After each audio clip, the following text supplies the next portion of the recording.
Friends, வணக்கம் and welcome to Gowri's கறி corner. நாம இன்னைக்கு பார்க்க போகிற ரெசிபி கோதுமை மாவு நாட்டு சர்க்கரை வச்சு ஒரு அட்டகாசமான சிம்பிளான ஒரு ஸ்வீட்டு. செம்ம சூப்பராக இருக்குங்க. வாங்க எப்படி செய்யலான்னு பார்க்கலாம். அடுப்பில் பேன் போட்டிருக்கேன். நாட்டு சர்க்கரை இதில் சேர்த்துடலாம்.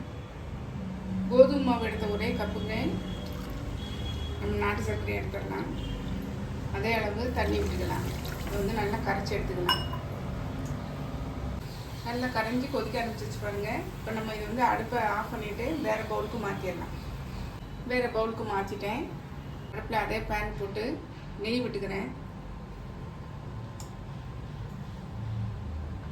இந்த நட்ஸை வந்து முந்திரி பருப்பு எடுத்துருக்கேன். அதை வறுத்து எடுத்துக்கலாம். நம்ம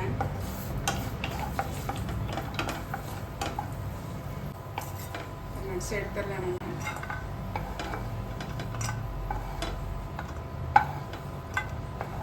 இதில் கூட 2 ஸ்பூன் வந்து நெய் விட்டுக்கலாம். ஏற்கனவே 1 டேபிள் ஸ்பூன் விட்டுருந்தேன். இப்போ 1 டேபிள் ஸ்பூன் போக இன்னொரு 1/2 டேபிள் ஸ்பூன் வரைக்கும் நெய் விட்டுக்கலாம். நம்ம இப்போ இந்த கோதுமை மாவை இந்த நெய்யில் வந்து சூடான நெய்யில் சேர்த்துடலாம். நல்லா சிம்மில் வச்சுட்டு நல்லா பொறுமையாக வந்து வறுத்து விடுங்க. நல்லா பொறுமையாக வறுத்து விட்டேன் பாருங்க. நம்ம இப்போ வந்து கரைச்சி வச்சுருக்கிற நாட்டு சர்க்கரை கரைசலுக்கு பார்த்தீங்கன்னா தண்ணியில் கரைச்சி வச்சுக்கோங்க. அதை வந்து நல்லா விட்டு இதில் வந்து கலவையை நல்லா கலந்து வேக விட்டு தட்டி தட்டாமல் நம்ம வந்து நைஸாக இது பண்ணி விட்டுறலாம்.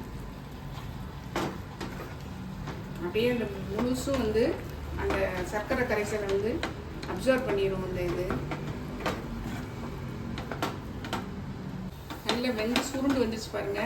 இன்னும் கொஞ்சம் நேரம் வந்து நம்ம அப்படியே கிண்டிக்கிட்டே இருந்தோம்னா இதில் நம்ம முட்டை நெய் வந்து அப்படியே கசிஞ்சு வெளியே வரும். அதுதான் பதம் நமக்கு. அதனால் வந்து சிம்மில் வச்சு நல்லா வந்து கிளறி விட்டுட்டே இருங்க. நல்லா முன்னா சேர்ந்து சூப்பராக வந்துச்சு பாருங்க.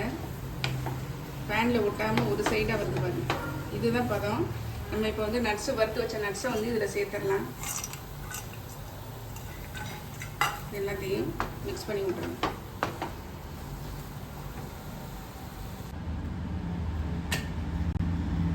நம்மளுடைய கோதுமை ஸ்வீட் பாருங்க, செம்ம டேஸ்டியாக சூப்பராக ரெடி ஆயிடுச்சுங்க. கண்டிப்பாக ட்ரை பண்ணி பாருங்க. தேங்க்யூ.